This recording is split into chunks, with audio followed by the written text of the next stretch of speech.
Budget ഒരു 60 to 80 lakhs ഒക്കെയാണ് പറഞ്ഞിരുന്നത്. അതിനെക്കാട്ടി ഒരു ഡബിളിന് മുകളിൽ പോയി പടം. അപ്പോൾ അങ്ങനെ. ഹലോ ഹലോ ഹലോ ഹലോ ഈ സിനിമയുടെ പേര് ലീച്ച് എന്നാണ്.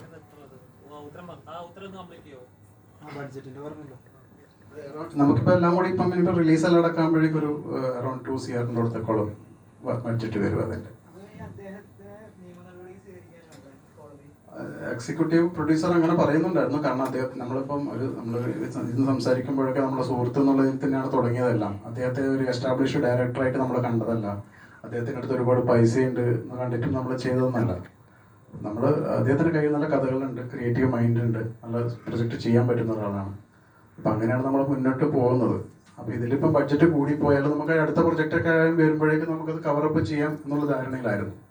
പക്ഷെ അതിൻ്റെ ഇടയിൽ അദ്ദേഹം പറയുന്ന പല കാര്യങ്ങളും നുണകളിൽ നിന്നും നുണകളിലേക്ക് പോയിക്കൊണ്ടിരുന്നപ്പോഴാണ് പിന്നെ അതുപോലെ തന്നെ നമ്മുടെ എക്സിക്യൂട്ടീവ് പ്രൊഡ്യൂസർ എടുന്ന് അങ്ങനെയുള്ള പൈസകളൊക്കെ വാങ്ങിയിട്ട് പിന്നെ ചോദിക്കുമ്പോൾ റെസ്പോൺസ് ഇല്ലാത്തൊരവസ്ഥ, കാണാൻ പറ്റാത്തൊരവസ്ഥ എന്നൊക്കെ വരുമ്പോഴാണ് നമ്മൾ ഇപ്പം ഈ പറയേണ്ടി വരുന്ന ഈ പ്രൊമോഷൻ അല്ലെങ്കിൽ അദ്ദേഹം വരേണ്ടതാണ്. അദ്ദേഹത്തിൻ്റെ ഹാർഡ് വർക്ക് ഉണ്ട് ഇതിനകത്ത്.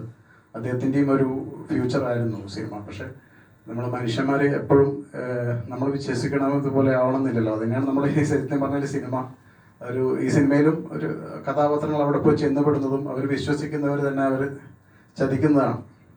അപ്പോൾ അത് നമ്മുടെ സിനിമയിലും